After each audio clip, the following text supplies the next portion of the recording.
Hello friends, welcome to my new vlog.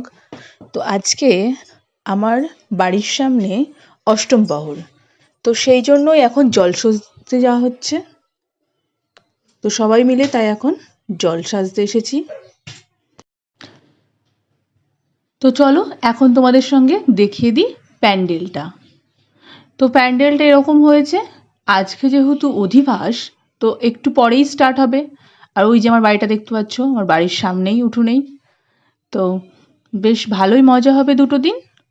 তো চলো এখন আমাদের মন্দিরটা তো তোমাদের সুন্দর করে দেখিয়ে দিলাম। এবার চলো কি কি রান্না হচ্ছে আজকে, তো সেই জায়গাটাও তোমাদেরকে ঘুরিয়ে দেখাই। এখানে সব মহিলারা তরকারি কাটছে, আর এই যে এই জায়গাটাই হচ্ছে রান্না। তো রান্না যেহেতু স্টার্ট হয়ে গেল এখনই, আর এদিকে এক্ষুনি কীর্তন শুরু হবে। তো শুরু হওয়ার আগে শুনতে একটা গান গিয়ে নিচ্ছি।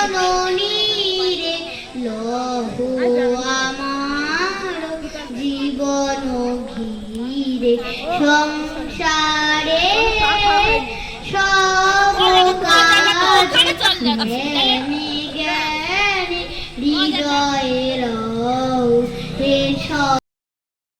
আর এখন শুরু হয়ে যাচ্ছে, তাই নিয়মগুলোও পালন করে নিচ্ছে। এদিকে জ্যাঠা ওইদিকে নিয়ম পালন করছে, ওইদিকে ঠাকুর মশাইও শুরু করে দিয়েছে।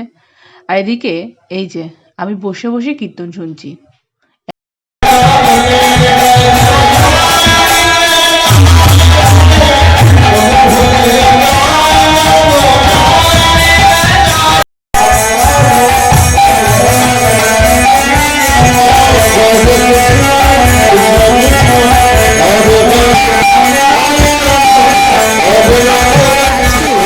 কীর্তন শেষ হলো, তো এখন চলে এসেছি খাবার জায়গায়। চলো দেখিয়ে দিই। ভাত, মুগ ডাল, যেহেতু আমি মুগ ডাল খাই না, স্কিপ করে পটল আলুর তরকারি হয়েছিল। তো সেই দিয়ে খাওয়া দাওয়া করে নিয়ে এখন চলে আসলাম কালকের পরের দিনের আবার কীর্তন শুরুর সময়। তো এখানে এখন কীর্তন দল উঠছে। তো যখনই কীর্তন দল ওঠে এরকমভাবে নিয়মটা পালন করতে হয়, চারিদিকে ঘুরবে ঠাকুরের।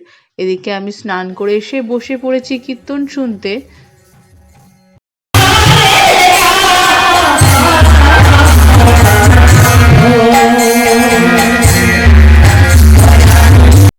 আজকে একভাবে সকাল থেকে বৃষ্টি হয়েই যাচ্ছে তো হয়েই যাচ্ছে।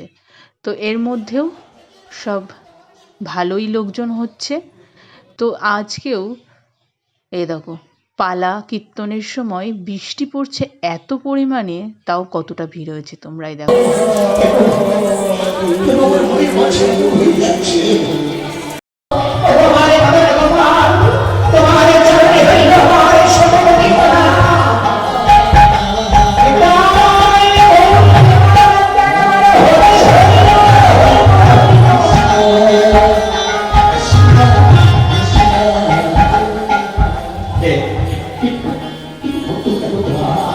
তো এখন হচ্ছে সন্ধ্যা আরতি, তাই সকলে মিলে দেখো ঠাকুরমার সঙ্গে সঙ্গেই নাচছে।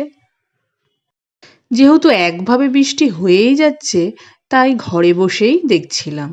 তো হঠাৎ ঘুমটা ভাঙলো বলতে ঘুম তো আর সেরকম হচ্ছে না। তো এখন বাজে রাত 1টা, এখন হচ্ছে দেখতেই পাচ্ছ রাসলীলা।